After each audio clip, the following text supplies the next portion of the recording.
आज शाम के वचन के मनन के लिए हम लोग निकालेंगे इब्रानियों की पत्री, उसका तीसरा अध्याय, बुक ऑफ हिब्रूज चैप्टर 3। इब्रानियों की पत्री उसका तीसरा अध्याय,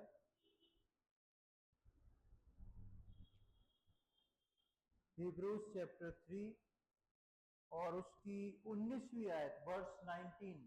book of Hebrews chapter 3 verse 19। इब्रानियों की पत्री उसका तीसरा अध्याय और उसकी 19वीं आयत।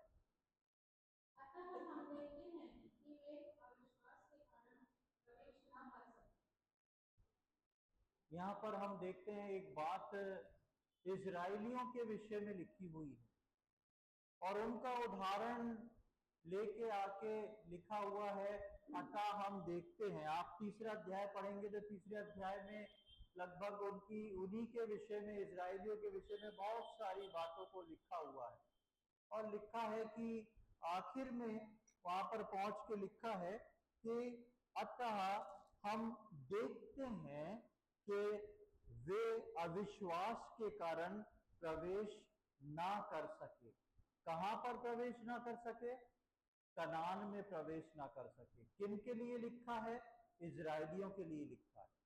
हम सब जानते हैं कि परमेश्वर ने इजराइलियों को चुना था, इजराइलियों को परमेश्वर लेके चला जा रहा था, लेकिन 40 साल जंगल में घूमने के बाद बहुत सारे लोग जो थे वो रास्ते में, जंगल की यात्रा में उनकी मृत्यु हो जाती है और जो परमेश्वर ने उनसे वाचा बांधी थी वो वहीं टूट जाती है और वो कनान नहीं जा पाते जिसको परमेश्वर ने एज अ प्रॉमिस लैंड उनके लिए रखा था।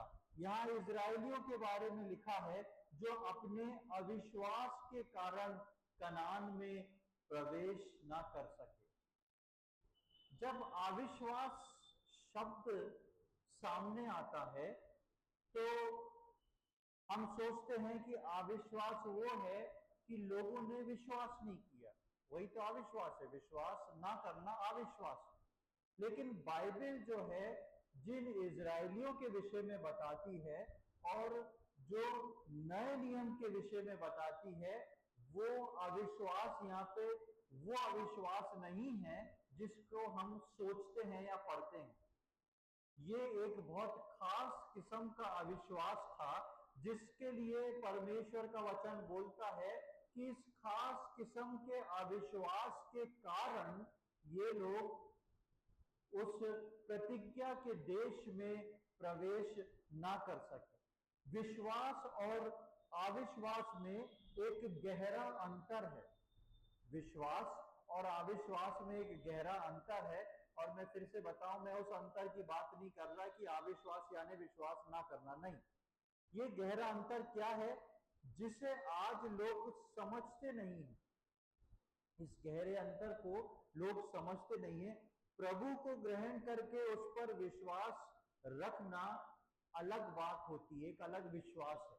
प्रभु को ग्रहण करके उस पर विश्वास रखना एक अलग विश्वास है, लेकिन उस विश्वास को रख के विश्वास योग्य जीवन बिताना ये अलग है। समझ रहे हैं आप बात को?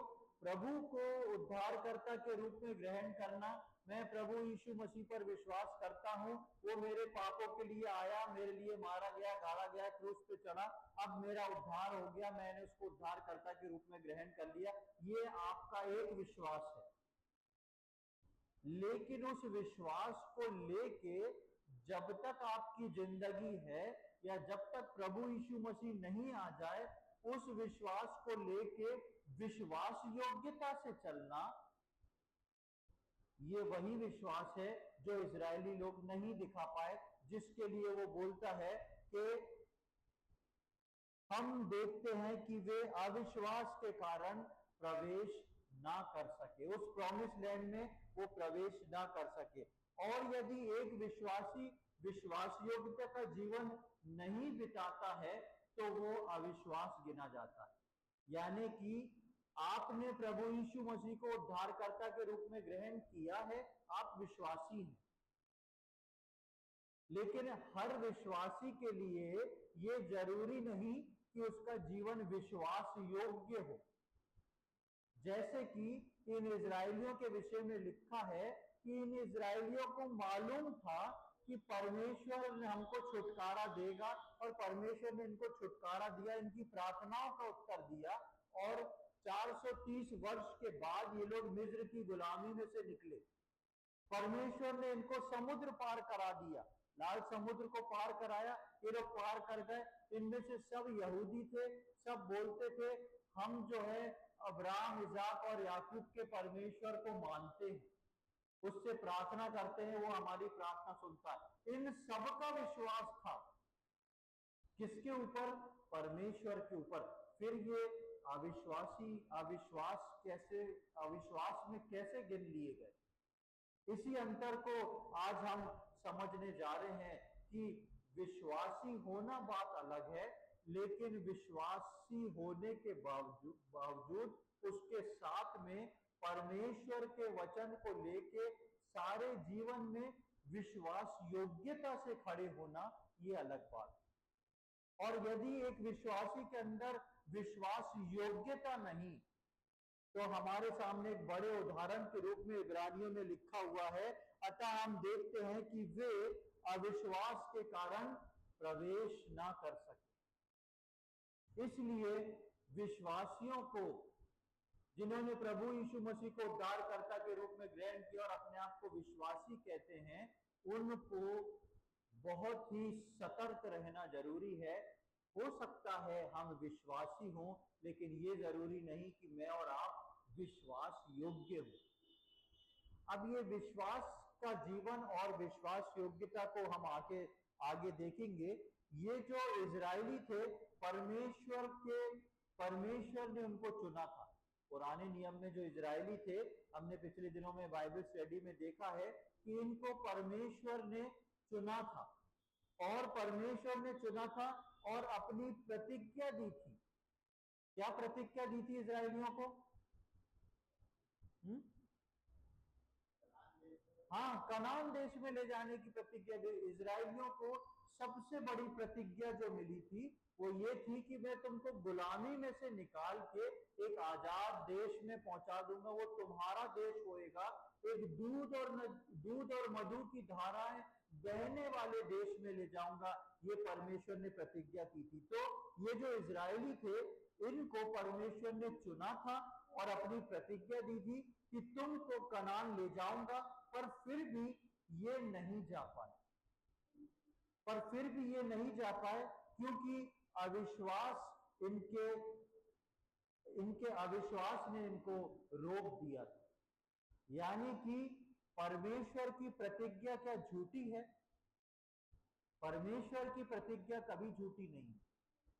परमेश्वर ने इजरायलियों को क्या धोखा देने के लिए ये प्रतिज्ञा की थी? नहीं की थी। परमेश्वर ने इजरायलियों के साथ प्रतिज्ञा की थी, लेकिन ये प्रतिज्ञा के देश में नहीं पहुंच पाए। और इब्रानियों में हम पढ़ते हैं कि ये अपने अविश्वास के कारण रह गए थे। विश्वास सब करते थे कि ये हमारा परमेश्वर है, विश्वास सब करते थे अब्राहम, इजाक, याकूब का परमेश्वर हमारा परमेश्वर है, लेकिन अपने अविश्वास के कारण। उसी को हम 19वीं आयत में हमने अभी पढ़ा है। पर हम देखते हैं कि हुआ क्या था इसमें, जिससे हमको ये बात क्लियर हो कि ये विश्वास और अविश्वास के बीच में क्या गाथा है। सबसे पहले हम इसकी ये तीसरे अध्याय की 9वीं और 10वीं आयत को पढ़ें। इब्रानियों 3रा अध्याय जो हमने अभी पढ़ा है, उसकी 9वीं और 10वीं आयत।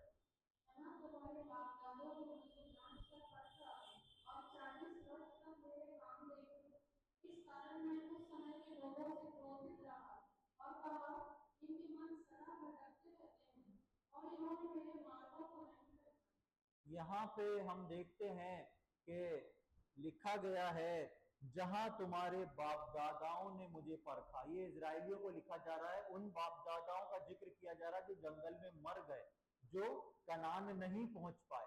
लिखा है कि जहां तुम्हारे बाप दादाओं ने मुझे जांच कर परखा और 40 वर्ष तक मेरे काम देखे।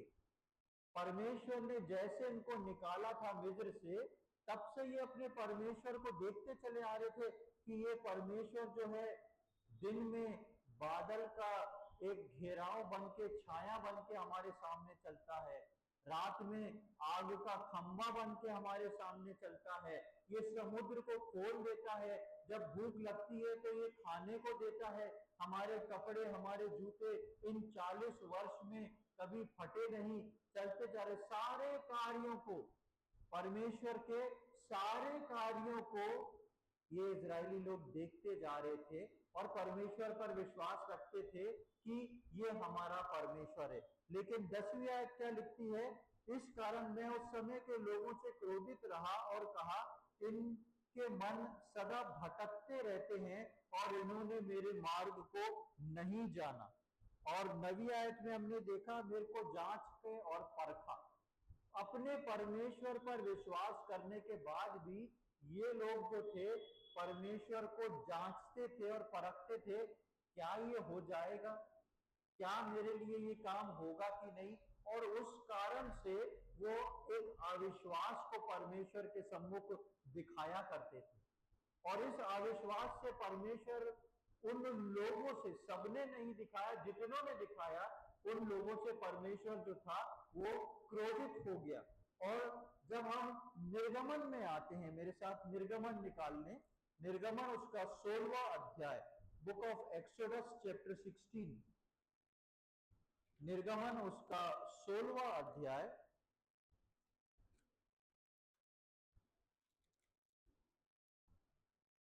और उसकी पहले हम 3री आयत को पढ़ेंगे। निर्गमन 16:3।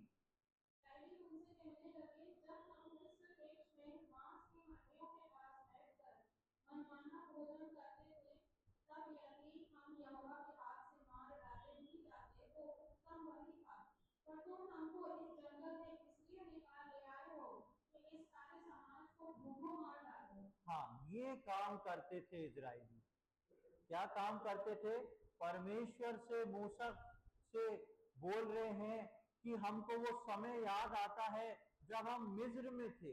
काय में थे, गुलामी में थे।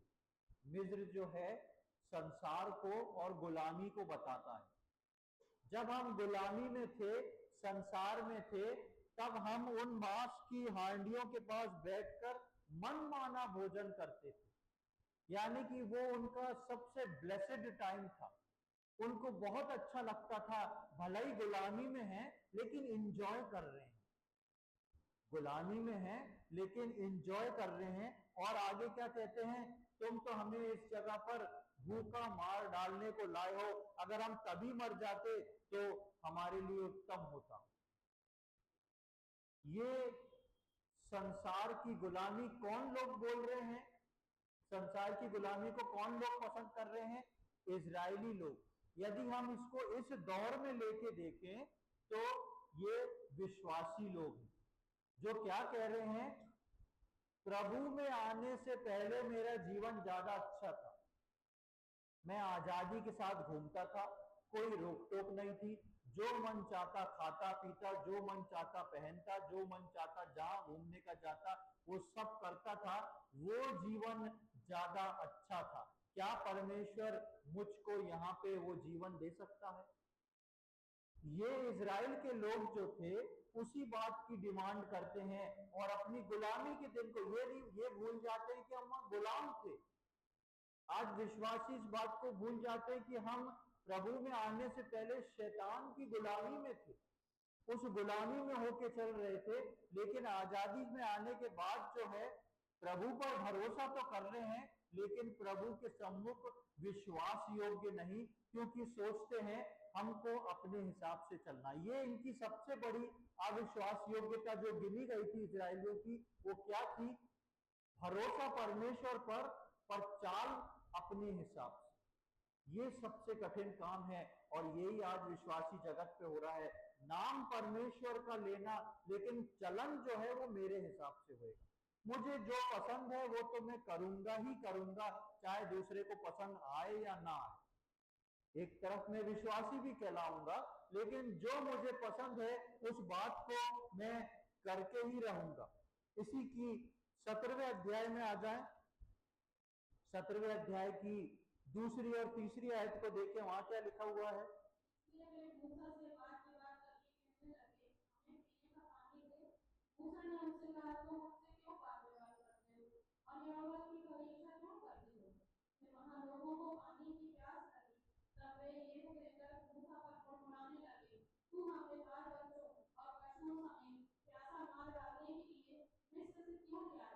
यहाँ पर हम देखते हैं उसी बात को, दूसरी बात, और ऐसी बात आप निर्गमन को पढ़ेंगे तो ऐसी बात कई बार बार बार रिपीट हुई है।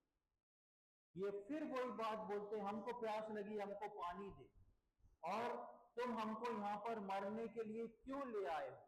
यानी कि नाम परमेश्वर का, परमेश्वर के सम्मुख होके चल रहे हैं, लेकिन परमेश्वर के प्रति क्या है, अविश्वास योग्यता। परमेश्वर के सम्मुख जो है विश्वास योग्यता नहीं। प्रियो, ये सरल है, ये सरल है कि प्रभु यीशु मसीह को उद्धारकर्ता के रूप में ग्रहण कर लेना, लेकिन ये कठिन है ग्रहण करने के बाद विश्वास योग्यता का जीवन जो है वो परमेश्वर के सम्मुख लेके चलना। इन लोगों ने परमेश्वर को बार बार परखा। मैं और आप अपने जीवन में परमेश्वर को कितना परखते हैं। हम अक्सर इस बात को सोचते हैं, इजरायलियों के सामने तो बहुत बड़े बड़े आश्चर्य कर्म हो रहे थे, समुद्र खुल गया था, बादल का छांव चल रही थी, आग का खंभा चल रहा था, इन लोग ने बहुत गलत किया। हमारे सामने इतना कुछ हुआ होता तो हम प्रभु पे ज्यादा भरोसा करते, लेकिन प्रियो ऐसा नहीं है। मेरे और आपके जीवन में भी हम उद्धारकर्ता प्रभु यीशु मसीह को ग्रहण कर चुके हैं, विश्वास करते हैं, लेकिन विश्वास योग्यता की कमी है। और ये विश्वास योग्यता की कमी ने इजरायलियों को कनान पहुंचने से रोक दिया था। इस विश्वास योग्यता की कमी ने इजरायलियों को कनान पहुंचने से रोक दिया था। अभी जो हमने पढ़ा वो पूरी यात्रा में यही करते आए। कौन? इजरायली जो थे पूरी यात्रा में यही करते आए। उन्होंने ये कभी विश्वास नहीं किया कि जिसने लाल समुद्र को पार कराया है वो हमको सब कुछ दे के और अपनी प्रतिज्ञा पूरी करके कनान पहुंचाएगा। ये इजरायली जो चल रहे थे, इन्होंने ये कभी नहीं सोचा कि जिस परमेश्वर ने हमें चुना है, जिस परमेश्वर ने हमें बुलाया है, जिस परमेश्वर ने हमसे लाल समुद्र को पार कराया है, यही परमेश्वर जो है हमको सब कुछ प्रोवाइड करने में सक्षम है। अरे जो परमेश्वर समुद्र को खोल सकता है वो क्या पीने को पानी नहीं दे सकता था? जो परमेश्वर तुमको आकाश से मन्ना गिरा के खिला सकता था, वो परमेश्वर क्या तुमको मांस नहीं खिला सकता था, जिसके लिए वो चिल्लाते हैं कि हम तो मांस की हांडियों के पास बैठ के बहुत एंजॉय करते थे। प्रियो, कई बार हमारे जीवन में हमको अपना पुराना जीवन बहुत अच्छा महसूस होता है। कई बार हमको नए जीवन में आने के बाद भी हम अपने पुराने जीवन में लिप्त रहते हैं, क्योंकि उसको हमको छोड़ना नहीं। केवल एंजॉयमेंट की बात नहीं है। नए नियम के विश्वासी हैं, हम इस बात की गवाही देते हैं, हम प्रभु में आ गए, प्रभु यीशु मसीह को अपना उद्धारकर्ता के रूप में ग्रहण कर लिया, लेकिन हैं कैसे? वही के वही। कलीसिया में गवाही दे देंगे, हाँ हमने प्रभु को उद्धारकर्ता के रूप में ग्रहण करा, और सही रूप कहाँ पता पड़ेगा? वो जिसके साथ जीवन बिता रहे हैं ना, जिसके साथ रह रहे हैं, वो बताएगा इसका स्वभाव कैसा है। उससे पता पड़ता है कैसे क्रोध भरा हुआ है। इस क्रोध को तो मैं कम नहीं कर सकता। जो जो लोग बोलते हैं जो सही है जो सही है और जो गलत है वो गलत है, मैं उसको जरूर बोलूंगा, बेशक बोलिए गलत के लिए, लेकिन इस बात को नहीं भूलिए कि अब जो हूं मैं प्रभु में एक नई सृष्टि हूं। अब मैं वो नहीं रहा, अब मेरे अंदर वो संसार के लोग जो करते हैं वो भावनाएं मेरे अंदर काम नहीं कर सकती, और यदि वो भावनाएं मेरे अंदर काम कर रही हैं तो सोचने की जरूरत है। बहुत आसान है इस बात को बोलना कि मैंने प्रभु यीशु मसीह को अपना उद्धारकर्ता के रूप में ग्रहण किया, लेकिन हमारा जीवन जो है इस बात को बताता है। ये जो जा रहे थे कनान, ये जो बड़ी भीड़ कनान की ओर चलती चली जा रही थी, इनको एक बात थी जो लेके चली जा रही थी, वो थी परमेश्वर की प्रतिज्ञा।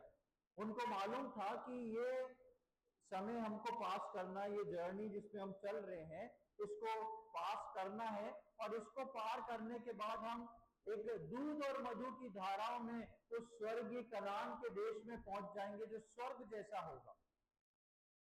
इनके पास प्रतिज्ञा पूरी थी।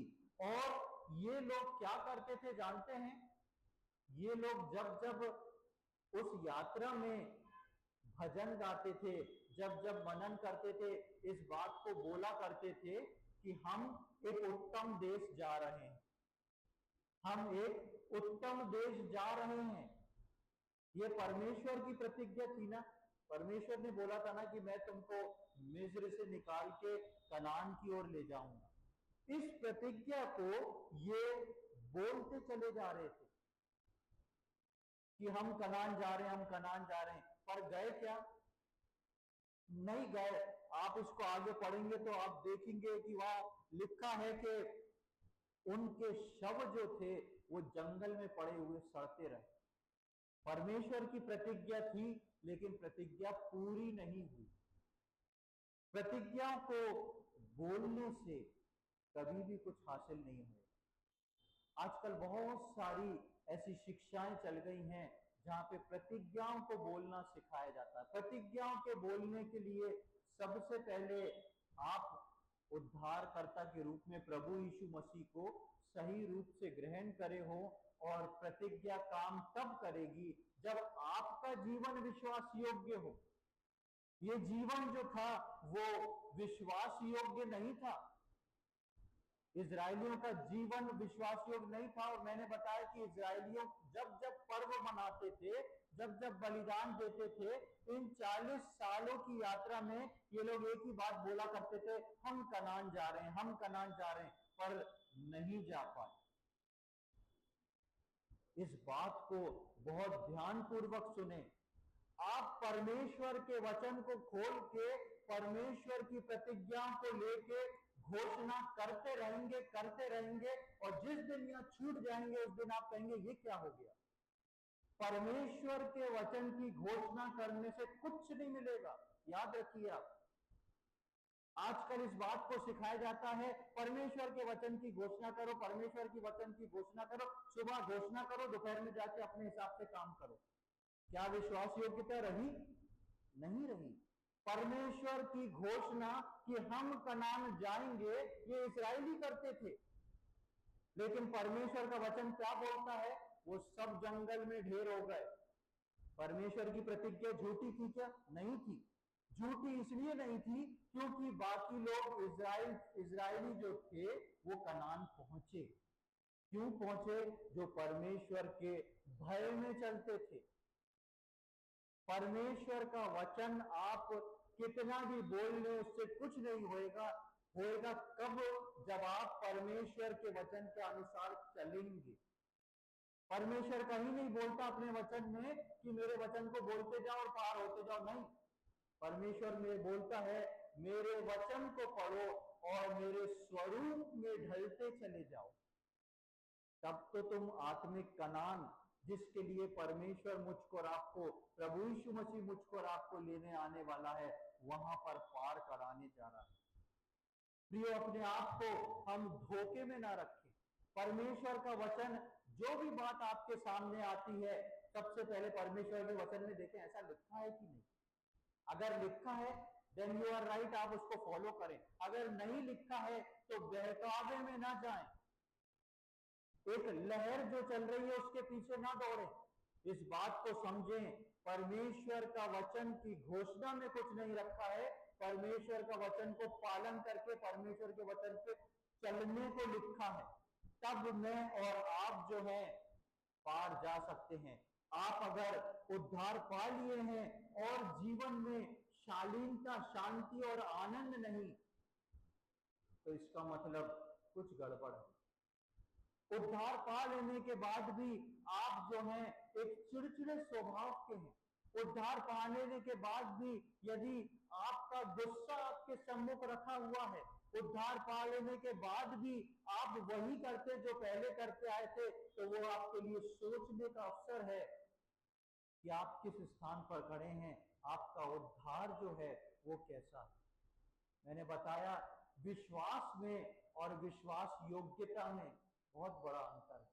हम सब विश्वास कर सकते हैं कि प्रभु पर भरोसा करते हैं, प्रभु को उद्धारकर्ता के रूप में ग्रहण किया है, लेकिन विश्वास योग्यता मेरे और आपके जीवन के बोलने से नहीं, चाल चलन से दिखती है। मेरे और आपके जीवन का चाल चलन किस प्रकार का है, तब वो विश्वास योग्यता होती है। पवित्र आत्मा जब उद्धार पाने के बाद हमने काम करना शुरू करता है, जब हम उद्धार पा लेते हैं, हम गवाही देते हैं कि प्रभु यीशु मसीह को मैंने उद्धारकर्ता के रूप में ग्रहण किया, पिता पुत्र पवित्र आत्मा के नाम से हमको बपतिस्मा मिलता है। और जिस दिन हमने प्रभु यीशु मसीह को ग्रहण किया, उस दिन से पवित्र आत्मा मेरे और आपके जीवन में काम करना शुरू करता है। जब पवित्र आत्मा मेरे और आपके अंदर काम करना शुरू करता है, उसका सबसे पहली निशानी आप जानते क्या है? सबसे पहली निशानी है कि वो व्यक्ति शांत हो जाएगा। वो व्यक्ति जो है काम एंड क्वाइट हो जाएगा, शांत हो जाएगा। उसको इतने झमेलों से, इतनी सारी दुनिया की बातों से, अपनी बातों को बताने से, अपनी चीजों को सामने रखने से, इन सब से कोई मतलब नहीं रह जाएगा। सबसे पहले उद्धार पाने के बाद पवित्र आत्मा जो है हमको शांत कर देती है और हमारी अंदर की और अपनी बातें जो हैं वो खत्म हो जाती हैं। और कौन सी बातें आ जाती हैं? परमेश्वर के वचन की, प्रभु यीशु मसीह की बातें से वो व्यक्ति भरने लगता है। मैं कौन हूं, मेरा ये ऐसा है, मेरा ये वैसा है, मेरा ये है, वो सारी बातें पवित्र आत्मा खत्म कर देता है। और पवित्र आत्मा क्या कर देता है? मेरा यीशु मसीह ऐसा, मेरे यीशु मसीह का ये स्वभाव, मेरे यीशु मसीह ने ये कार्य किया है, इसलिए मैं ऐसे कार्य करने की कोशिश करूंगा। मेरा यीशु मसीह रात भर बैठ के प्रार्थना करता था, मैं भी रात भर बैठ के प्रार्थना करूंगा। मेरा यीशु मसीह नम्र और दीन था, मैं नम्र और दीन बनूंगा। मेरे यीशु मसीह ने चेलों के पैर धोए, मैं भी पैर धोने तक को तैयार हूं। मैं इतना नम्र और दीन बनूंगा प्रभु के प्रति और प्रभु के लोगों के प्रति। ये है पवित्र आत्मा का सिखाया हुआ। और वो पवित्र आत्मा हमको सब बातों में हमें परमेश्वर पर निर्भर होना सिखा देता है, जिससे हम विश्वास योग्य बनते हैं। यानी कि ये काम करता कौन है? विश्वास योग्य बनाने का पवित्र आत्मा करता है। मुझको और आपको परमेश्वर पे निर्भर होना सिखाता है। और जब मैं और आप परमेश्वर पर निर्भर हो जाते हैं ना, तब हम अपने आप विश्वास योग्य बनते जाते हैं। ये इजराइल की भीड़ जो चली थी, परमेश्वर ने इनको नम्र और दीन करने के लिए भूखा रखा, इनको प्यासा रहने दिया। हम उस वर्ष को कई बार पढ़ चुके हैं, व्यवस्था विवरण शायद 8वें अध्याय में है कि मैंने तुमको भूखा रहने दिया, प्यासा रहने दिया कि तुम परमेश्वर के सम्मुख नम्र और दीन बनो।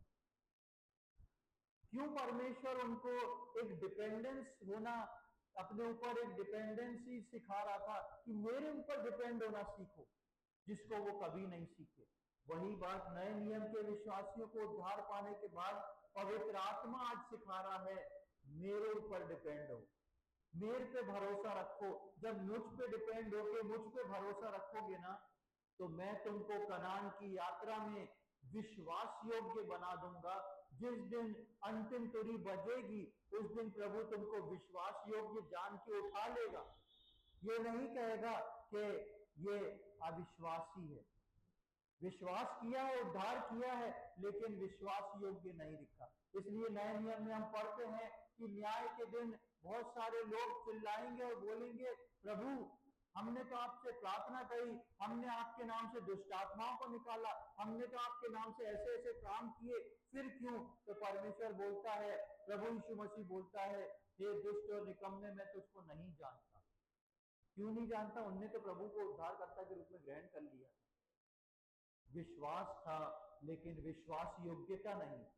इजरायलियों को विश्वास था कि हम कनान जा रहे हैं, लेकिन कनान जाने के रास्ते में वो विश्वास योग्य नहीं रहे। इसलिए इब्रानियों के 3वें अध्याय के 19वें आयत में बोलता है कि वो लोग जो हैं रास्ते में ढेर हो गए, अपने अविश्वास के कारण वो कनान में प्रवेश नहीं कर पाए। जब हम पतरस के विषय में पढ़ते हैं, आप देखेंगे पतरस को प्रभु यीशु मसीह ने चुन लिया। पतरस को जब प्रभु यीशु मसीह ने चुन लिया और जिन 3.5 साल पतरस प्रभु यीशु मसीह के साथ रहा, तो पतरस जो था एक अलग स्वभाव का व्यक्ति था। दूसरे चेलों का नाम इतना नहीं आता जितना हम पतरस का सुनते हैं। क्यों सुनते हैं? बात बहुत करता था पतरस जो है, बात बहुत ही एक टॉकेटिव मैन था। बात बहुत करता था, जो कुछ भी बात हो, परमेश्वर ऐसा नहीं ऐसा।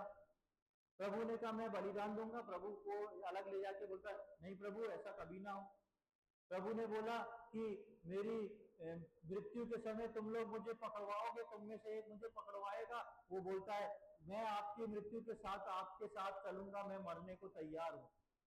और 3 बार प्रभु का इनकार कर देता है। प्रभु यीशु मसीह पानी पे चल के आ रहा है, दौड़ लगा देता है, प्रभु मैं भी पानी पे चलूंगा। एक बहुत ही आगे बढ़ा हुआ एक को देख, इतनी बातों से भरा है पतरस। बहुत कम बातें लिखी हैं, लेकिन पतरस जो है बातों से भरा है। प्रभु ये, प्रभु वो, प्रभु ऐसा, प्रभु वैसा। और प्रभु उसको प्यार भी बहुत करता था, जहां जाता था अपने साथ ले जाता था। लेकिन प्रभु यीशु मसीह के स्वर्गरोहण के बाद, प्रभु यीशु मसीह के स्वर्गरोहण के बाद, पहले जब पतरस बहुत बोलता था, पर जब उसमें काम हो गया पवित्र आत्मा का, तब उसके जीवन से सिर्फ वचन ही निकलता है। प्रेरितों के कार्य के बाद यदि आप बाइबल को पढ़ेंगे तो आपको पतरस के मुंह से सिर्फ वचन दिखेगा, परमेश्वर की बातें दिखेंगी। वो सारी चीजें खत्म हो जाती है पतरस के जीवन में, जो ये दौड़ लगाओ, ये करो, पानी पे चल लूं, ऐसा कर लूं, वैसा कर लूं, सब कुछ खत्म हो जाता है पतरस के जीवन में। देखेंगे उसको प्रेरितों के कार्य 1 अध्याय उसकी 15वीं और 16वीं आयत को देखें। Book of acts chapter 1 versus 15 and 16। प्रेरितों के कार्य 1 अध्याय उसका 15 और 16। उन्हीं दिनों में पतरस भाइयों के बीच में जो 120 व्यक्ति के लगभग एक खड़ा होकर कहने लगा, हे भाइयों, अवश्य था कि पवित्र शास्त्र का लेख पूरा हो जो पवित्र आत्मा ने लाभ मुख से यहूदा के विषय में जो यीशु के पकड़ने वालों का अगुवा था पहले से कहा था। हाँ, बस उसके आगे वचन लिखा हुआ है।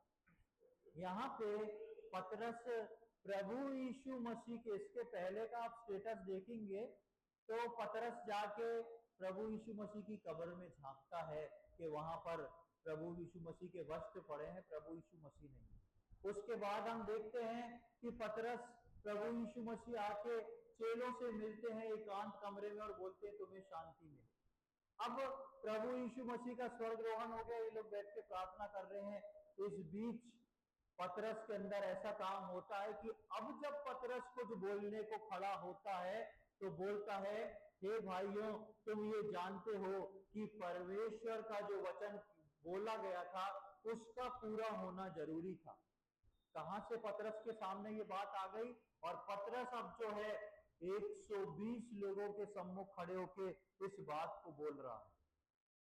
ये वचन की सामर्थ कहां से पतरस के अंदर आ गई? ये पतरस को परमेश्वर ने तैयार कर दिया। अब ये पतरस वो पतरस नहीं रहा। इसके दूसरे अध्याय की 17वीं आयत में देखें, वहां क्या लिखा हुआ है? प्रेरितों के कार्य 2 अध्याय 17वीं आयत।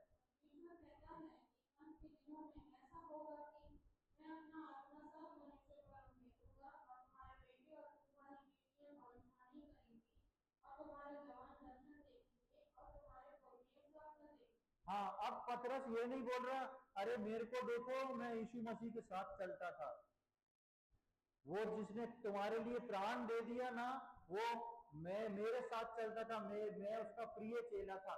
क्या ये सब बातें पतरस बोल रहा है? नहीं बोल रहा। अब पतरस के अंदर से गूढ़ बातें निकल रही हैं जो यीशु मसीह ने नहीं कही। अब पतरस पुराने नियम से वर्ष को कोट कर रहा है और बोल रहा है कि परमेश्वर कहता है कि अंत के दिनों में ऐसा होगा।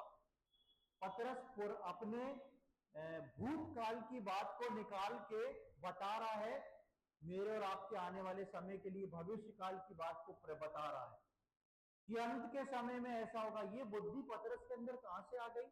अब पतरस ये नहीं बोल रहा है कि मैं यीशु मसीह को जानता था, मैं उसके साथ चलता था, बहुत बड़ बोला था, बहुत ज्यादा बोलने वाला था, वो चाहता तो या उसके स्वभाव में वही रहता तो पतरस आज इसी बात को बोलता। अरे मैं यीशु मसीह के साथ था, उसका रूपांतर हुआ था, मैंने मूसा और एलिया को देख के आया हूँ, तुम लोग को कुछ नहीं मालूम, खास चेलों में मैं ही था, ऐसा था वैसा था, मैंने यीशु मसीह को ऐसा करते देखा, चेलों में कोई नहीं पानी पे चला, मैं 2 कदम पानी पे चला। पतरस बोल सकता था, लेकिन अब पतरस के अंदर की सारी बातें खत्म, मैं क्या हूं ये पतरस भूल चुका है। इसी प्रकार प्रिय, उद्धार पाने के बाद जब पवित्र आत्मा आपके अंदर काम करता है तो आप क्या हैं इसको पवित्र आत्मा भुला देता है। आप इस बात को भूल जाएंगे, मैं कौन था, मेरा स्वभाव क्या था, मुझको पसंद क्या था। आपके अंदर एक बात आ जाएगी, मेरा यीशु मसीह है, मुझको अपने जीवन के द्वारा इसको प्रसन्न करना है। अब पतरस के अंदर यही बात जो है वो आ गई है। इसी के 3रे अध्याय में आए, वहां देखिए पतरस के पास क्या है। 3रे अध्याय की 1 आयत से लेकर 6वीं आयत तक पढ़ लें।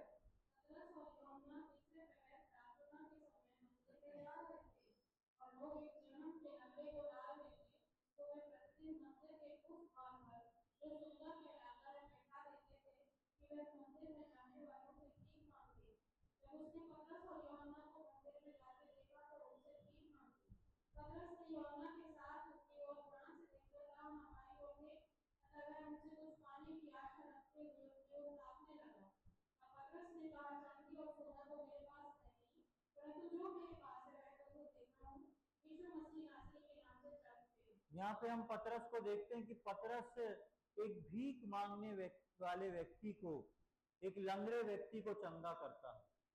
और जब ये लंगड़ा व्यक्ति प्रभु आके पतरस से और इनसे भीख मांगने की कोशिश करता है, तो ध्यान दें वहां पे पतरस जो है 6वीं आयत में बोलता है कि चांदी और सोना तो मेरे पास नहीं है, चांदी और सोना महंगी चीजें मेरे पास नहीं है, पर वो क्या कहता है, परंतु जो मेरे पास है वो तुझे देता हूं। अब पतरस के पास क्या है? पतरस के पास प्रभु यीशु मसीह का सामर्थ है। ये सामर्थ आने से पहले पतरस के पास क्या आया? ये सामर्थ आने से पहले पतरस किस चीज से भर गया? हाँ, और परमेश्वर के वचन से भर गया।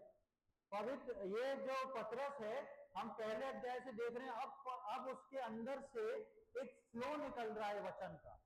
इस वचन से पतरस भर गया है, और पतरस जब वचन से भर गया तो परमेश्वर का सामर्थ्य पतरस के पास है, और अब पतरस खुल के बोलता है, ये सब चीजें तो मेरे पास नहीं है, पर जो मेरे पास है वो मैं तुझको देता हूं। क्यों? क्योंकि पतरस के पास वचन था, पतरस के पास पवित्र आत्मा की उपस्थिति थी, क्योंकि पतरस पवित्र आत्मा के चलाए चल रहा था और वचन को इस्तेमाल करना जानता था। इसलिए वो बोलता है, यीशु मसीह के नाम से उठ और चल फिर। और वो भिखारी को हम देखते हैं कि वो चलना फिरना शुरू कर देता है। अब वचन पतरस के द्वारा बोल रहा है। पहले पतरस बहुत बोलता था, अब पतरस के अंदर से वचन बोल रहा है। प्रियो, पतरस बोलता है, जो मेरे पास है वो मैं तुझे देता हूं। आज उद्धार पाने के बाद मैं और आप अपने जीवन में आज टटोल के देखें, मेरे और आपके पास आज क्या है? मैं और आप किस बात को बोल सकते हैं कि हाँ, उद्धार में आने के बाद मेरे जीवन में आज ये बात, मेरे जीवन में आज ये चीज कायम है।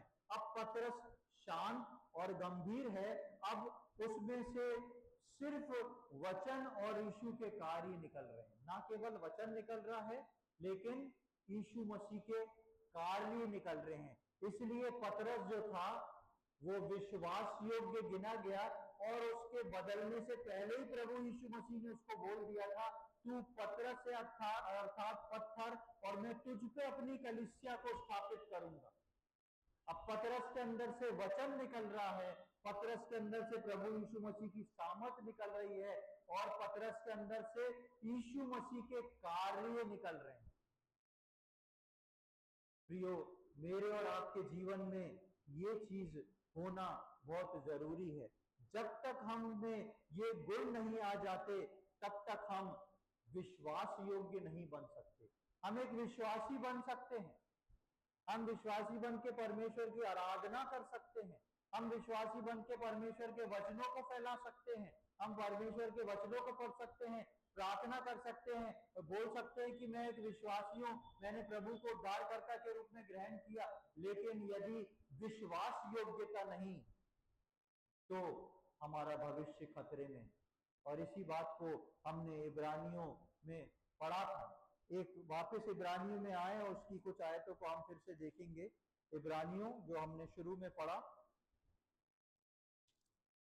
उसका 3रा अध्याय और उसकी 16 से 19 पढ़ लें, 16 to 19। इन लोगों ने सुनकर भी क्रोध दिलाया, क्या उन सब ने नहीं जो मूसा के द्वारा मिस्र से निकले थे? और वो 40 वर्ष तक किन लोगों से क्रोधित रहा? क्या उन्हीं से नहीं जिन्होंने पाप किया और उनके शव जंगल में पड़े रहे?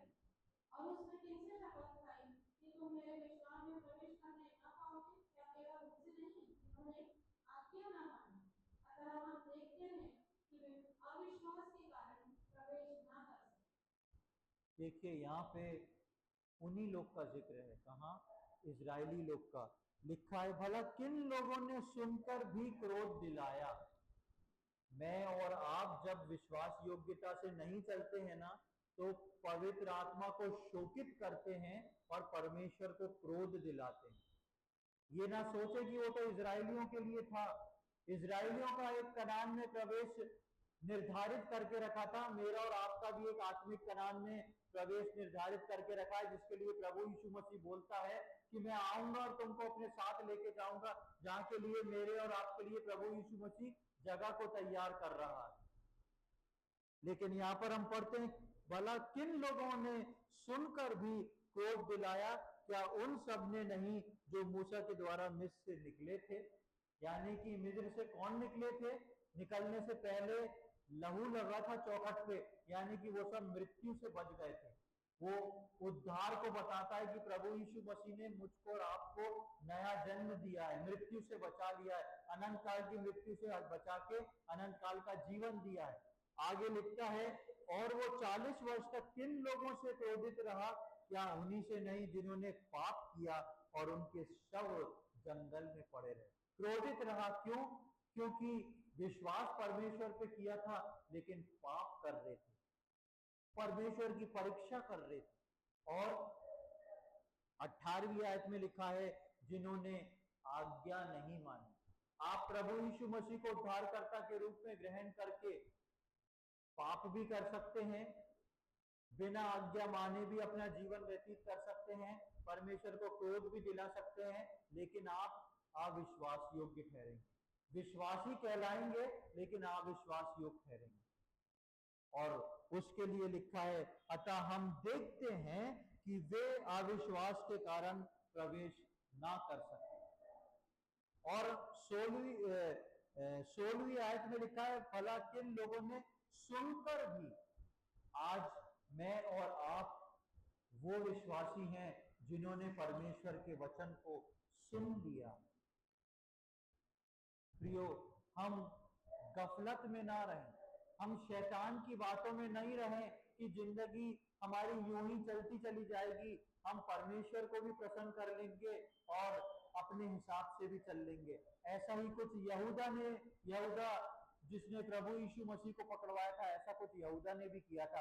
यीशु मसीह के साथ था, चंगाइयों में साथ था, उसकी सारी मीटिंग्स में साथ था, प्रभु भोज के समय वो साथ था, लेकिन वो यीशु मसीह को पकड़वाने के लिए शैतान के भी साथ था। और हम देखते हैं कि 12 चेलों में से एक चेला हट जाता है, वो खुद आत्महत्या करके अपने आप को फांसी लगा के मर जाता है, जब उसको ये अपराध बोध होता है कि मैंने क्या कर लिया। इसलिए इस बात के बहकावे में ना रहे, उन शिक्षाओं में ना रहे जो विचित्र किस्म की शिक्षाएं हमको मिलती हैं कि यदि हम वचन को बोलते रहेंगे तो जिंदगी पार हो जाएगी। कुछ पार नहीं होगी। 1 महीना आप वचन बोल लीजिए और अपने हिसाब से जीवन जी लीजिए और फिर आके आप मुझको बताइएगा। वचन को जीवन में लागू करके वचन के अनुसार चलना आपके जीवन को पार कराता है।